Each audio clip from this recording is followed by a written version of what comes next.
Hello and welcome. This is the second part of the history lesson about the United States, hyperpower, and terrorism since 2001.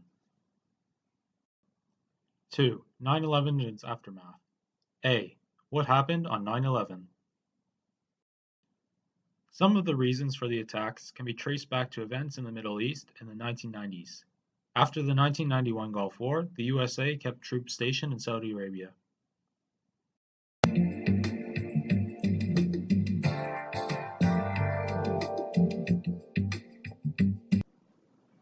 The fatwa called for American troops to get out of Saudi Arabia. The fatwas also seemed to provide religious authorization for killing of Americans everywhere. Osama bin Laden wanted to destroy American influence in all Muslim countries, destroy Israel, and overthrow pro-Western governments in Muslim states. He wanted to use terror to reinstate an Islamic caliphate. The attacks on the World Trade Center in New York on September 11, 2001, were a defining moment in the emergence of the War on Terror and its subsequent impact on international relations. Between 8 and 9 a.m. that morning, 4 passenger flights were hijacked in northeastern USA. 2 of these planes were crashed into the Twin Towers of the World Trade Center in New York, while a third crashed into the Pentagon in Washington, D.C. A fourth plane was brought down in Pennsylvania after struggle between the hijackers and passengers. In total, 19 hijackers killed approximately 3,000 people. The next day, the American President George W. Bush declared that the USA was at war with terrorism. B. What was the American government's short-term reaction to terrorism from 2001 to 2002? Firstly, President Bush addressed the nation, calling the attacks evil, despicable acts of terror, and declared that America, its friends, and allies would stand together to win the war against terrorism. He alluded to the nationwide suffering, but also said that the country was going to heal and put an end to these attacks because the nation is strong and unshakable. The country was scared, but it would not be destroyed by terrorism. G. W. Bush wanted to reinforce national solidarity. He was very affected by these attacks because, in addition to the victims, the terrorists struck on American soil in the heart of the USA. In the days following the attacks, there was immediate condemnation from the foreign powers. Many countries declared their solidarity with the USA, such as Tony Blair, the British Prime Minister, who denounced the 9/11 attacks. Francis Jacques Chirac expressed support. Countries in the Muslim world also condemned the horror. On September 20th, Bush officially coined the phrase "War on Terror." U.S. troops were deployed throughout Afghanistan. On September 20th, the U.S. demanded that the Taliban hand over Osama bin Laden or face invasion. Bush insisted that the world's governments declare whether they were with the USA in its new struggle against terror or not. On October 7, 2001, a US-led group of NATO troops invaded Afghanistan. Countries involved included Canada, Germany, and the UK. They soon defeated the Taliban, but Osama bin Laden escaped death and arrest. The USA Patriot Act of 2001 is one of the most substantial legislative changes since 9/11. It facilitated information sharing and cooperation among government agencies and allowed law enforcement to use surveillance and other means that were already available to investigate perceived terrorism-related activities, organized crime, and drug trafficking. Expiring provisions of the Act were reauthorized by subsequent legislation in 2005, 2009, 2011, and 2015. The law has been a source of controversy since it was enacted because of the huge surveillance state, a government that watches you all the time. The attacks led to governments deciding that it was in the best interest of their people to watch them far more closely. So, they began to tap into phones and track people's internet usage to try and catch potential terrorists earlier. The Department of Homeland Security, DHS, was established in 2002 and integrated 22 separate federal departments and agencies into a single cabinet department.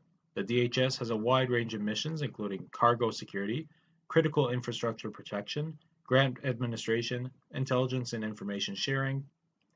The DHS is now the third largest department with over 240,000 employees and a 2018 fiscal year budget of $44.1 billion US. C. What was the American government's medium-term reaction to terrorism? The Iraq War, 2003. After the terrorist attacks against the USA on September 11, 2001, George W. Bush, the American president, wanted to invade Iraq. In retaliation, he invaded Afghanistan first. He claimed that Saddam Hussein had links to Al-Qaeda and was developing weapons of mass destruction, WMD. In October 2002, Congress passed the Iraq War Resolution. This made the invasion of Iraq legal. Congress accused Iraq of developing WMD, protecting terrorists, and acts of brutality. In November 2002, the UN Security Council passed Resolution 1441, giving Iraq a final chance to give up its weapons, but Iraq didn't comply. Some people argue that the case should have gone back to the UN because Resolution 1441 did not authorize the invasion. In March 2003, the US invaded Iraq. British Prime Minister Tony Blair supported the US policy, and Britain became America's main ally in the war. However, many other states disagreed, such as Russia, China, and France. The conflict in Iraq consisted of two phases. The first of these was a brief war lasting from March to April 2003. During this phase, a combined force of troops from the United States and Great Britain invaded Iraq and rapidly defeated Iraqi military and paramilitary forces. President Bush declared the end of major combat operations on May 1, 2003. In December 2003, Saddam Hussein was captured. He was executed in December 2006. Despite the defeat of conventional military forces in Iraq, an insurgency or rebellion continued with an intense guerrilla war in the nation in the years since military victory was announced, resulting in thousands of coalition military, insurgent, and civilian deaths. After the invasion, it became clear that there was no evidence of WMD or links to Al-Qaeda. People who opposed the war also criticized the US for its lack of preparation for the aftermath of the invasion and the chaos which followed. The invasion of Iraq divided public opinion. Some people thought the war was justified, but others argued that it was illegal and wrong. Relations between the USA, France, and Russia were soured. Support for militant Islam around the world increased, with the USA and UK becoming particular targets for terrorist attacks. American military operations, the long occupation of Iraq, and the poorly executed transition of the Iraqi political system, combined with the crisis in Syria, resulted in ideal conditions for the formation and expansion of IS, Islamic State. IS continues to pose a challenge and a threat to international relations. D. How was 9/11 portrayed by the American media?